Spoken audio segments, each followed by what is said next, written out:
comfort behind. Das ist gut. Die Enkel, kinder,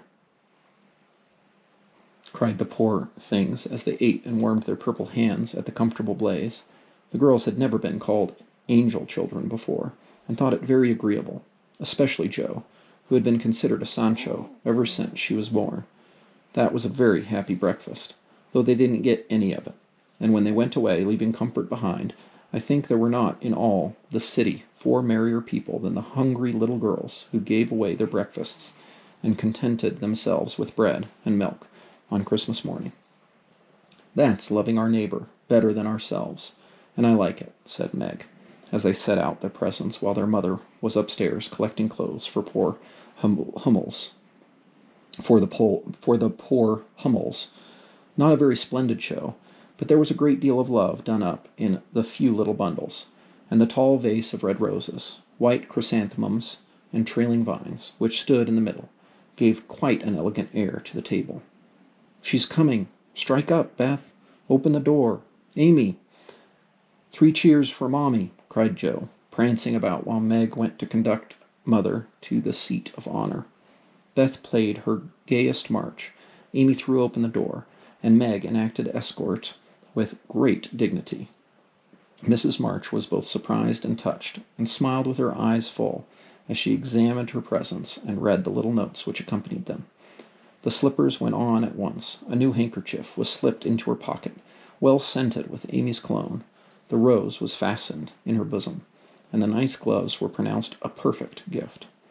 There was a good deal of laughing and kissing and explaining, in the simple, loving fashion which makes these home festivals so pleasant at the time, so sweet to remember long afterward. And then all fell to work. The morning charities and ceremonies took so much time that the rest of the day was devoted to preparations for the evening festivities.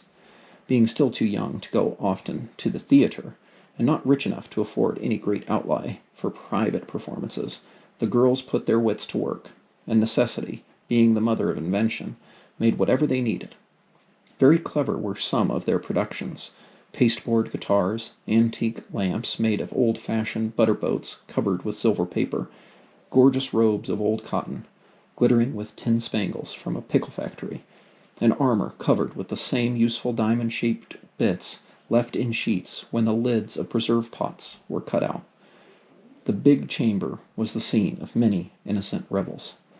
No gentlemen were admitted, so Jo played male parts to her heart's content, and took immense satisfaction in a pair of russet leather boots given her by a friend. Who knew a lady who knew an actor?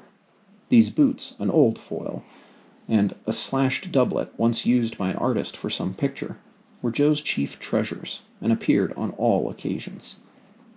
The smallness of the company made it necessary for the 2 principal actors to take several parts apiece, and they certainly deserved some credit for the hard work they did in learning 3 or 4 different parts, whisking in and out of various costumes, and managing the stage besides.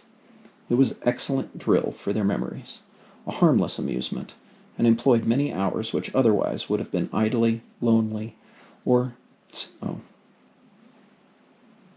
It was excellent drill for their memories, a harmless amusement, and employed many hours which otherwise would have been idle, lonely, or spent in less profitable society. On Christmas night, a dozen girls piled on to the bed, which was the dress circle, and sat before the blue and yellow chintz curtains in a most flattering state of expectancy. There was a good deal of rustling and whispering behind the curtain, a trifle of lamp smoke, and an occasional giggle from Amy, who was apt to get hysterical in the excitement of the moment. Presently, a bell sounded, the curtains flew apart, and the operatic tragedy began.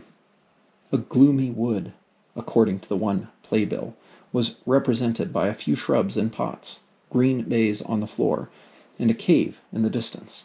This cave was made with the clothes horse for a roof.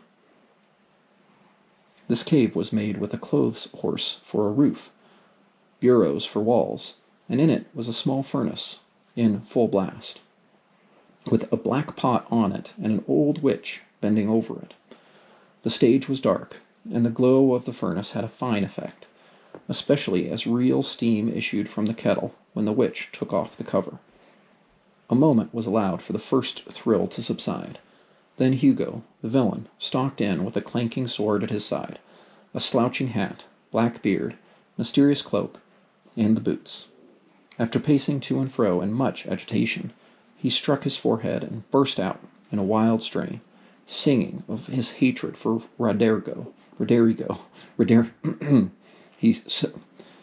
After pacing to and fro in much agitation, he struck his forehead and burst out in a wild strain, singing of his hatred for Roderigo, his love for Zara, and his pleasing resolution to kill the one and win the other. The gruff tones of Hugo's voice, with an occasional shout when his feelings overcame him, were very impressive, and the audience applauded the moment he paused for breath. Bowing with the air of one accustomed to public praise, he stole to the cavern and ordered Hagar to come forth with a commanding, "What ho, minion! I need thee!" Out came Meg, with gray horsehair hanging about her face, a red and black robe, a staff, and cabalistic signs upon her cloak. Hugo demanded a potion to make Zara adore him, and one to destroy Roderigo. Hagar, in a fine dramatic melody, promised both, and proceeded to call up the spirit who would bring the love filter. Hagar, in a fine dramatic melody, promised both, and proceeded to call up the spirit who would bring the love filter. Hither, hither, from thy home, airy sprite, I bid thee come, born of roses, fed on dew. Charms and potions canst thou brew? Bring me here with elfin speed the fragrant pilfer which I need. Make it sweet and swift and strong. Spirit, answer now my song. A soft strain of music sounded, and then at the back of the cave appeared a little figure in cloudy white, with glittering wings, golden hair, and a garland of roses on its head, waving a wand. It sang, "Hither I come, from my airy home, afar in the silver moon. Take the magic spell, and use it well, or its power will vanish soon." And dropping a small gilded bottle at the witch's feet, the spirit vanished. Another chant from Hagar produced another apparition, not a lovely one, for with a bang an ugly black imp appeared, and, having croaked a reply, tossed a dark bottle at Hugo, and disappeared with a mocking laugh. Having warbled his thanks, and put the potions in his boots, Hugo departed, and Hagar informed the audience that as he had killed a few of her friends in times past, she had cursed him, and intends to thwart his plans, and be revenged on him. Then the curtain fell, and the audience reposed and ate candy while discussing the merits of the play. A good deal of hammering went on before the curtain rose again, but when it became evident what a masterpiece of stage carpentry had been got up, no one murmured at the delay. It was truly superb. A tower rose to the ceiling. Halfway up it appeared a window with a lamp burning in it, and behind the white curtain appeared Zara, in a lovely blue and silver dress, waiting for Roderigo. He came in gorgeous array, with plumed hat, red cloak, chestnut lovelocks, a guitar, and the boots, of course. Kneeling at the foot of the tower, he sang a serenade in melting tones. Zara replied and, after a musical dialogue, consented to fly. Then came the grand effect of the play. Roderigo produced a rope ladder with 5 steps to it, threw up one end, and invited Zara to descend. Timidly, she crept from her lattice, put her hand on Roderigo's shoulder, and was about to leap gracefully down, when, alas, alas for Zara, she forgot her train. It caught in the window. The tower tottered, leaned forward, fell with a crash, and buried the unhappy lovers in the ruins. A universal shriek arose as the russet boots waved wildly from the wreck, and a golden head emerged, exclaiming, "I told you so! I told you so!" With wonderful presence of mind, Don Pedro, the cruel sire, rushed in, dragged out his daughter with a hasty aside. "Don't laugh. Act as if it was all right." And, ordering Roderigo up, banished him from the kingdom with wrath and scorn. Though decidedly shaken by the fall from the tower upon him, Roderigo defied the old gentleman and refused to stir. This dauntless example fired Zara, and she also defied her sire, and he ordered them both to the deepest dungeons of the castle. A stout little retainer came in with chains and led them away, looking very much frightened, and evidently forgetting the speech he ought to have made. Act third was the castle hall, and here Hagar appeared. Hagar or Hagar, I don't even know. Having come to free the lovers and finish Hugo, she hears him coming and hides, sees him put the potions into 2 cups of wine, and bid the timid little servant bear them to the captives in their cells, and tell them I shall come anon. The servant takes Hugo aside to tell him something, and Hagar changes the cups for 2 others, which are harmless. Ferdinando, the minion, carries them away, and Hagar puts back the cup which holds the poison meant for Roderigo. Hugo, getting thirsty after a long warble, drinks it, loses his wits, and after a good deal of clutching and stamping, falls flat and dies. While Hagar informs him that she has done in a song of exquisite power, what she has done in a song of exquisite power and melody. This was a truly thrilling scene, though some persons might have thought that the sudden tumbling down of a quantity of long red hair rather marred the effect of the villain's death. He was called before the curtain, and, with great propriety, appeared, leading Hagar, whose singing was considered more wonderful than all the rest of the performance put together. Act fourth displayed the despairing Roderigo on the point of stabbing himself, because he has been told that Zara has deserted him. Just as the dagger is at his heart, a lovely song is sung under his window, informing him that Zara is true but in danger, and he can save her if he will. A key is thrown in, which unlocks the door, and in a spasm of rapture he tears off his chains and rushes away to find and rescue his lady-love. Act fifth opened with a stormy scene between Zara and Don Pedro. He wishes her to go into a convent, but she won't hear of it, and after a touching appeal is about to faint when Roderigo dashes in and demands her hand. Don Pedro refuses because he is not rich. They shout and gesticulate tremendously, but cannot agree, and Roderigo is about to bear away the exhausted Zara when the timid servant enters with a letter and a bag from Hagar, who has mysteriously disappeared. The latter informs the party that she bequeaths untold wealth to the young pair and an awful doom to Don Pedro if he doesn't make them happy. The bag is opened, and several quarts of tin money shower down upon the stage, till it is quite glorified with the glitter. This entirely softens the stern sire. He consents without a murmur. All join in a joyful chorus, and the curtain falls upon the lovers kneeling to receive Don Pedro's blessing in attitudes of the most romantic grace. Tumultuous applause followed, but received an unexpected check, for the cot-bed, on which the dress circle was built, suddenly shut up and extinguished the enthusiastic audience. Roderigo and Don Pedro flew to the scene, and all were taken out unhurt, though many were speechless with laughter.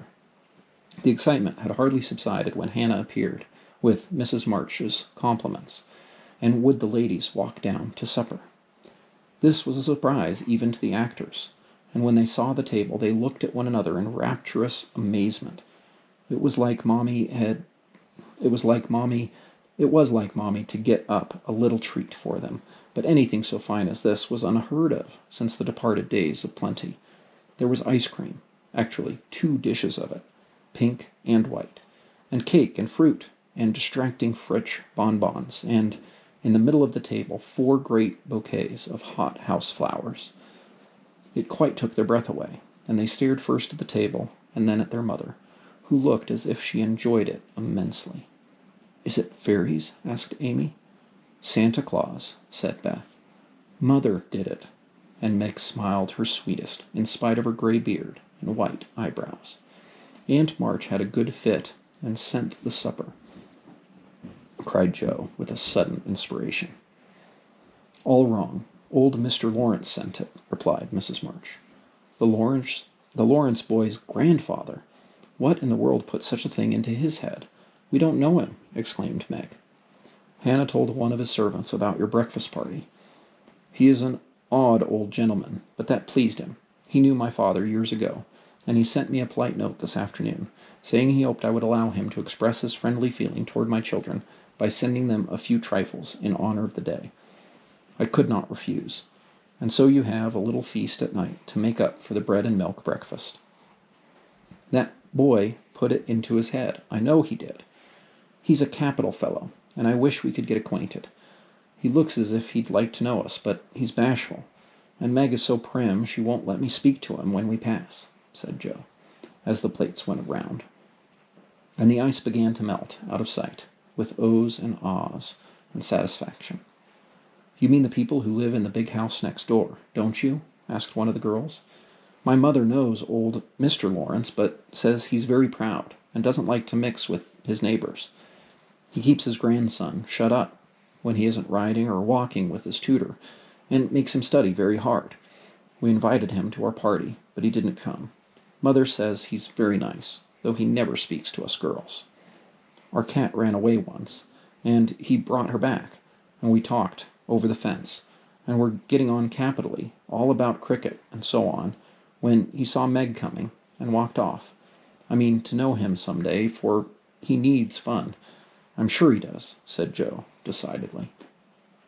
I like his manners, and he looks like a little gentleman, so I've no objection to your knowing him, if a proper opportunity comes.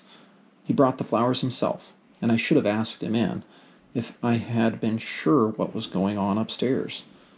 He looked so wistful as he went away, hearing the frolic, and evidently having none of his own. It's a mercy you didn't, Mother, laughed Joe, looking at her boots.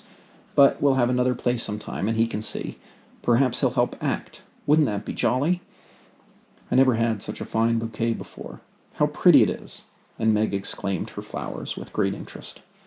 They are lovely, but Beth's roses are sweeter to me, said Mrs. March, smelling the half-dead posy in her belt.